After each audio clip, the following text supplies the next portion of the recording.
If you're asking the wrong questions during contract review in Bali, you're leaving yourself exposed to 50 million rupiah in hidden costs, and here's what to ask instead. Here's the problem: most foreigners sign Bali contracts blind.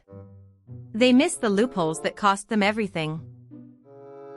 Ask about ownership restrictions. Indonesian law blocks foreign freehold title in 64% of cases. Request a clause review for tax triggers.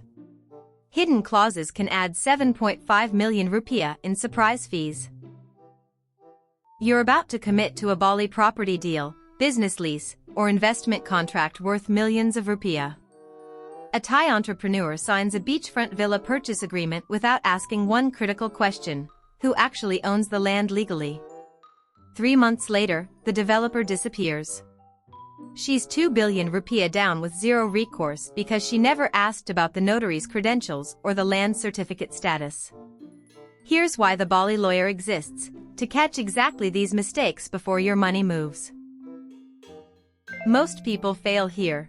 They assume their translator's legal knowledge is enough. Do not do this. A translator speaks the language, not the law. Indonesian contract law has exemption clauses and tax triggers that a translator will miss completely. The Bali lawyer catches these in the first read because we've seen every loophole in Balinese contracts for 20 years. Step 2. Ask your lawyer about the beneficiary. Indonesian law restricts foreign land ownership to 25 years maximum. The Bali lawyer confirms the legal entity structure in 24 hours and identifies if you're inheriting liability after the term ends. That costs you clarity, not 15 million rupiah in surprise renegotiation fees. Step 3. Request a clause on dispute resolution and jurisdiction.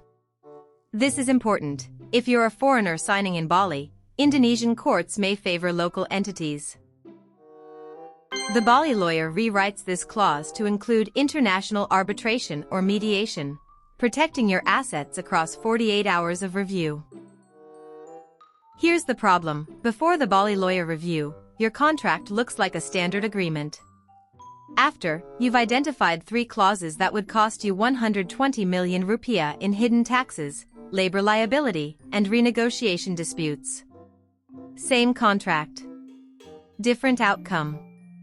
That's the gap between DIY and expert review. Advanced. Ask specifically for the tax status of the property or business. Say this exact phrase to your lawyer: what is the PPH, pajak penghasilan, exposure if I sell this within 5 years, and are there any hidden withholding obligations in the contract? The Bali lawyer flags when sellers hide sale restrictions or tax liabilities in subsection clauses that standard translations miss. This one question saves foreigners an average of 8.5 million rupiah in unexpected taxes. Use this script with your lawyer.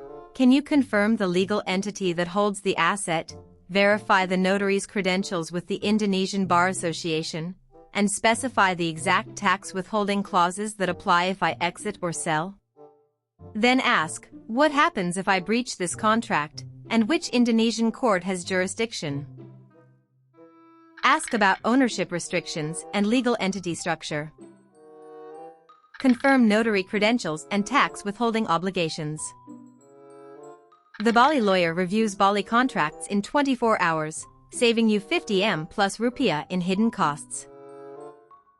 If this helped, smash like, hit subscribe, and visit TheBaliLawyer.com for your free contract review consultation in Bali. Visit TheBaliLawyer.com.